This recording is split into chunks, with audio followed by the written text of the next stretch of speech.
Hello sir, আসসালামু আলাইকুম। আমার এই প্রজেক্টটা হলো বই বিনিময়। তো আমাদের নরমালি দেখা যায় যে আমরা যারা বই পড়ার হ্যাবিট আছে, তো আমরা বই পড়ার পরে দেখা যায় যে আমরা বইগুলো আমাদের টেবিলের কর্নারে ফালায় রাখি বা আমরা কোনো গুরুত্ব দেই না এই বইগুলো নিয়ে। তো এটা সবসময় আমাদের টেবিলের কর্নারেই পড়ে থাকে। তো আমাদের এমন একটা প্ল্যাটফর্ম যদি থাকে যেখানে আমাদের যে বইগুলো আমাদের পড়া শেষ সেটা আমরা ধার ধার দিতে পারবো। তো এটা মূলত বুক লেন্ডিং অ্যাপ, যেখানে আমরা চাইলে বই ধার দিতে পারবো এবং ধার নিতে পারবো। তো আমি যদি পুরো ইউআইটা বুঝাই, এখানে আমাদের ব্রাউজ বুকস অপশন আছে, এখানে অ্যাড বুক অপশন আছে, এখানে রিকোয়েস্ট অপশন আছে, এখানে ড্যাশবোর্ড এবং প্রোফাইল অপশন। তো প্রথমে যদি আমরা ব্রাউজ বুক অপশনে যাই, এখানে ইউজাররা যখন পোস্ট করবে বইগুলো যে লেন করার জন্য, তখন এইভাবে শো করবে।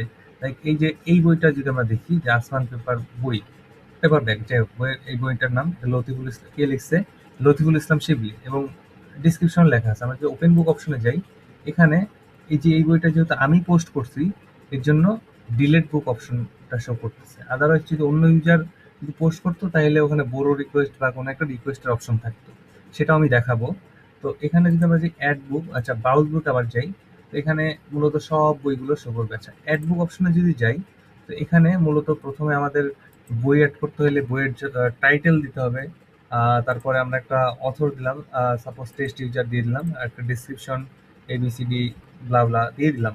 তারপর আমাদের কন্ডিশন, এখানে কন্ডিশনটা ব্যাপারটা এভাবে, এখানে ড্রপ ডাউন রাখছি যেখানে আমরা কন্ডিশনটা কি নতুন নাকি নতুনের মতো নাকি ভালো নাকি ফেয়ার আর কি।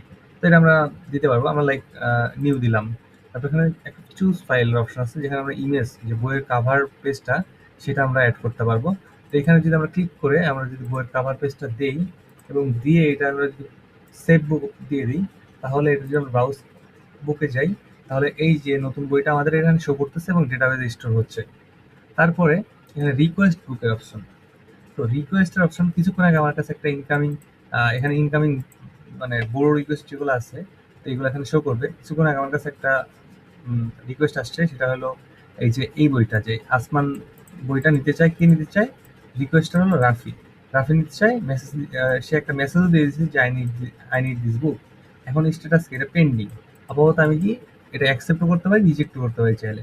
তো আমি এটা অ্যাকসেপ্ট করলাম। অ্যাকসেপ্ট করার পরে এখানে একটা মেসেজ অপশন আছে, সেই মেসেজ অপশনে আমি তার সাথে কথা বলতে পারবো, লাইক হাই রাফি। আচ্ছা, ওকে। সো হাই রাফি, আমরা এটা লিখলাম। লেখার পর যদি আমরা সেন্ড নোট দিই, তাহলে এই মেসেজটা কোন টাইমে এবং কখন যাচ্ছে এটা, আর ওই রাফির কাছে, মানে রাফি দিচ্ছে হলো টেস্ট ইউজারে।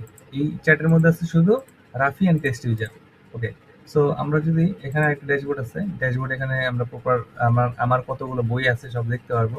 এখানে ডিলেট অপশন আছে, চাইলে আমরা একটা বই ডিলেটও করতে পারবো। ওকে। সো আমরা এখন রাফির কাছে যাই। আমরা যে এখানে প্রোফাইল আইকনে গিয়ে আমাদের এখানে লগ আউট বাটন আছে, আর হলো গো টু ড্যাশবোর্ড বাটন। আমরা যদি লগ আউট করি, লগ আউট করার পরে আমরা লগ ইন করবো রাফিরে। রাফির ইউজারটা হলো ওয়েট। ওকে। সো আমরা রাফি ইউজারটা লগ ইন করবো, পাসওয়ার্ডটা দিয়ে। তারপরে আমরা লগ ইন করবো। আচ্ছা, আচ্ছা, রাফি লগ ইন হয়ে গেছে। তো রাফির আপাতত কোনো বই নেই ওর ড্যাশবোর্ডে, ওর একটা নতুন ইউজার। তো আমাদের এখানে রিকোয়েস্টের যে অপশনটা আছে, তো রাফির রিকোয়েস্টটা অ্যাকসেপ্ট করছে কে?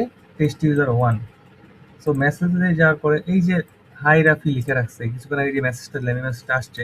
তো আমি তাকে রিপ্লাই দিতে পারবো যে হাই টেস্ট ইউজার, আমার এই বইটা খুব দরকার, বই এটা খুব দরকার দরকার তোমার ফোন নাম্বারটা দাও, ফোন নাম্বারটা দাও।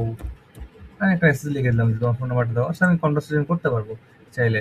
তো মেসেজটা আমাদের কি কার কাছে চলে গেল? এই টেস্ট ইউজার ওয়ানের কাছে চলে গেল। মেসেজটা দিয়েছে গে রাফি। তো আমার মেসেজটা চলে গেল টেস্ট ইউজার ওয়ানের কাছে। তো মূলত আমাদের যে পারপাসটা, এটা হলো বুক লেন্ডিং পারপাস। মানে চাইলে অনেকে বই শেয়ার করতে পারবে এবং নতুন বইও তারা চাইলে সেল দিতে পারবে প্রাইস সেট করে। তো আপাতত আমরা প্রাইস সেট ইমপ্লিমেন্ট করি নাই, ইনশাল্লাহ করবো। এটা জাস্ট খালি একটা অপশন রাখলেই হবে, একটা ইনপুট বক্স, যেখানে তারা প্রাইস সেট করে দিতে পারবে। তো এই ছিল আমাদের মূলত প্রজেক্ট। আমরা এই প্রজেক্টে পিএইচপি লারাভেল এবং ডেটাবেস হিসেবে মাইস্কুয়েল ইউজ করেছি। তো এটাই আরকি। আর আমরা যদি মোবাইল মোডটা দেখাই, এখানে মোবাইল মোডে 100% রেসপন্সিভ। আমরা যদি এই যে মোবাইল মোডে যাই, এখানে মোবাইল মোডেও ফুল রেসপন্সিভ দেখাচ্ছে। অনেক সুন্দর। তো সব মিলে এই ছিল আমাদের project. So thank you sir. আসসালামু আলাইকুম। দোয়া করবেন আমার জন্য।